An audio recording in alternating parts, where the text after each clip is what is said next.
Welcome students. आज हम देखेंगे नॉलेज रिप्रेजेंटेशन क्या होता है। और नॉलेज रिप्रेजेंटेशन को देखने से पहले मैं आपको कुछ बातें बताना चाहूँगा, और न्यूमेरिकल्स स्टार्ट करने से पहले भी मैं आपको थोड़ा सा इसके बारे में बताना चाहूँगा कि नॉलेज रिप्रेजेंटेशन होता क्या है। बेसिकली नॉलेज का मतलब क्या होता है? नॉलेज का मतलब ये होता है कि आपको कोई एक एक्सपर्ट है या आपने कोई एक सब्जेक्ट है और आपने पढ़ा और आपने पढ़ के उससे ज्ञान हासिल कर लिया, that is what we call knowledge. मतलब एक डेटा, पीस ऑफ डेटा, जो पीस ऑफ इंफॉर्मेशन है जिसके करस्पॉन्डिंग आपने क्या करा, कुछ पढ़ाई करी, कुछ रिसर्च करी, और आपको वो नॉलेज जो है, रॉ नॉलेज, जो रॉ डेटा है, अब क्या हो गई, नॉलेज के फॉर्म में कन्वर्ट हो गई। मतलब रॉ डेटा को प्रोसेस कर दिया अगर, तो वो नॉलेज बन जाती है।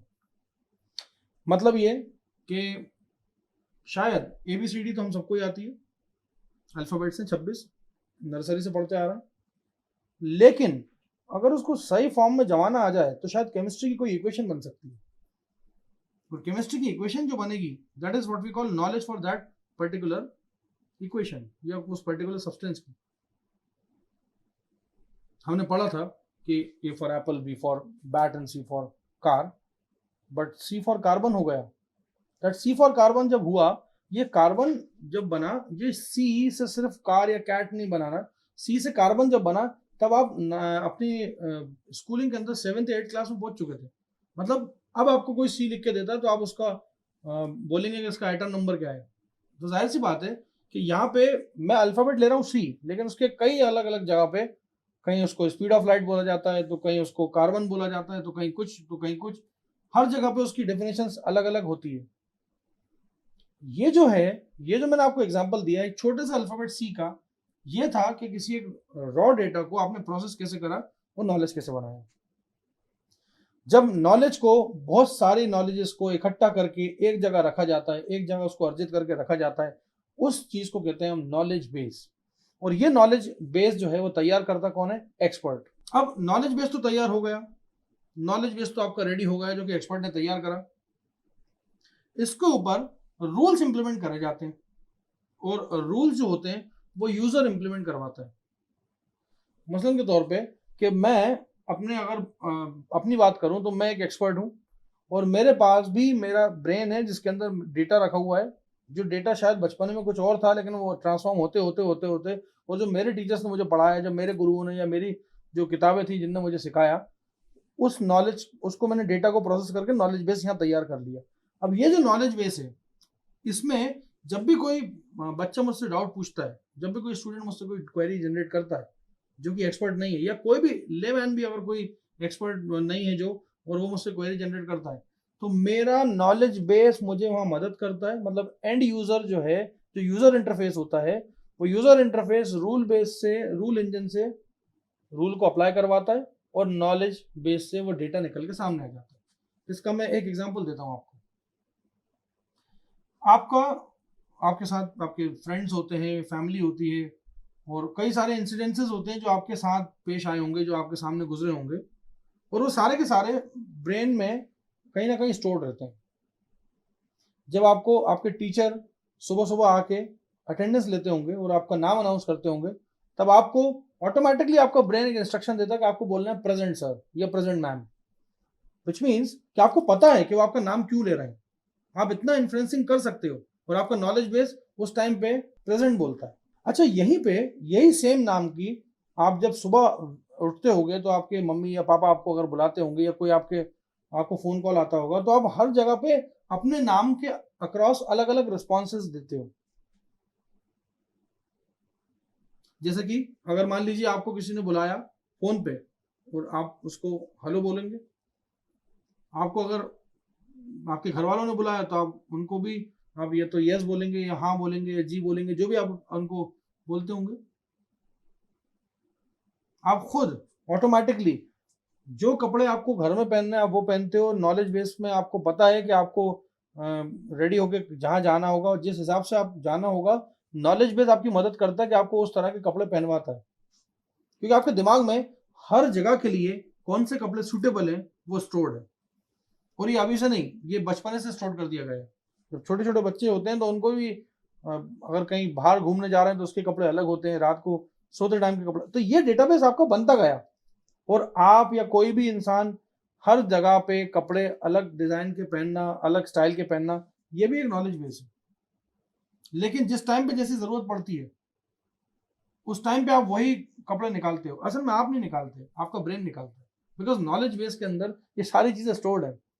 और यूजर को जिस तरह का चाहिए होता है डेटा, एडवाइस चाहिए होती है, जैसे उसमें लिखा है ना डायग्राम में कि सैंपल इनपुट दिया और यूजर इंटरफेस पे रूल पे गया, रूल से नॉलेज बेस से डेटा लिया, नॉलेज बेस ने रूल इंजन ने वापस से यूजर को प्रोवाइड कराया और एडवाइस। आप जरा गौर से देखिए, ये दोनों पर्सन जो बने हुए हैं, इसमें अगर एक ऐसा है जो नॉलेजेबल पर्सन है और दूसरा ऐसा है जो कि नॉलेजेबल नहीं है, जिसको नॉलेज नहीं है, तो वो क्या कर रहा है, वो बेचारा सिर्फ लेमैन की तरह इंफॉर्मेशन मांग रहा है और दूसरा वाला उसको एडवाइस दे रहा है। देखिए ना, सैंपल इनपुट जा रहा है और एडवाइस आ रही है। अब एडवाइस देने वाला अगर गलत एडवाइस देगा, इसका मतलब कहाँ गड़बड़ी हो रही है? इसका मतलब या तो रूल इंजन में गड़बड़ी हुई है या नॉलेज बेस ही गलत डाला हुआ है। जैसे मुझसे आपने कोई डाउट पूछा और मैंने आपको गलत आंसर दे दिया, विच मीन्स कि मेरे नॉलेज बेस में तो दोनों चीजें डाली थी, लेकिन मैंने रूल सही से नहीं लगाया तो एक ही जगह पे बी निकाल के दे दिया। या फिर हो सकता है कि आपको ए चाहिए था और मेरे पास ए था ही नहीं। हो सकता है नॉलेज बेस की भी कमी हो सकती है। जैसे कोई टॉपिक है जो मुझसे नहीं बनता, आपने डाउट पूछ लिया, मेरे से जो बनता था मैंने वही पढ़ा दिया आपको, आपको लगा कि यार सर ने सही पढ़ाया, क्योंकि आप इस एक्सपर्ट सिस्टम पे भरोसा करते हो। डॉक्टर्स के साथ कई बार ऐसी दिक्कतें पेश आती हैं कि कई बार उनको दवा लिखने टाइम शायद कोई चीज़ मिस हो जाती है, तो डॉक्टर के जो सर्टनली यही होता है, डॉक्टर को आप फीस देते हो तो 10 दिन के लिए वैलिड रहती है, तो आपने 3 दिन की दवा ली और आपको आराम नहीं मिलता तो आप फिर जाते हो चौथे दिन के साथ, मुझे आराम नहीं मिल रहा, तो डॉक्टर दवा चेंज करते हैं, विच मीन्स उनसे वो मिस्टेक हुई है। एक्चुअल में उनके नॉलेज बेस में मेडिसिन तो सारी थी, लेकिन उन्होंने रूल गलत लगा दिया, उन्होंने इन्फ्लुएंसिंग गलत कर दी। उस वजह से क्या हुआ कि उनके नॉलेज बेस से जो एडवाइस निकली ना, जो प्रिस्क्रिप्शन निकला, वो थोड़ा सा चेंज हो गया। तो वो अपनी गलती को सुधारते हैं, या तो आपको कोई टेस्ट लिख देंगे या और कोई सिम्टम्स देखेंगे आपके, या अपने जो भी उनका जो भी फाइल होगी उस फाइल को एक बार और अच्छे से गो थ्रू करेंगे, और जो भी अगर हो सकता है कि उस टाइम पे बीपी या जो भी चेक करना हो उनको उस टाइम पे करेंगे, और उसके बाद अगेन नए नेक्स्ट टूल अप्लाई करेंगे नॉलेज बेस से।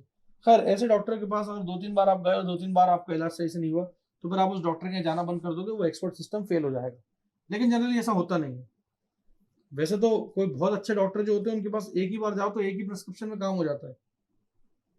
जनरली बहुत सारे ऐसे डॉक्टर, और हम पूछते भी हैं कि भाई अगर हड्डियों के रोगी तो ऑर्थोपेडिक्स का डॉक्टर सबसे अच्छा कौन सा है, हम 3-4 जगह सजेशन लेके जाते हैं, मतलब उस एक्सपर्ट को ढूंढने के लिए भी हम एक एक्सपर्ट सिस्टम लगाते हैं कि किसके पास सबसे अच्छा नॉलेज बेस है, किसके पास रूल इंजन सबसे अच्छा है, किसके पास इन्फ्लुएंसिंग टेक्निक सबसे अच्छी है। एक्चुअल में ये तीनों बातें आपको तो समझ में नहीं आ रही होंगी, आप तो ये पूछ लेते हो कि कौन सा डॉक्टर सबसे अच्छा है।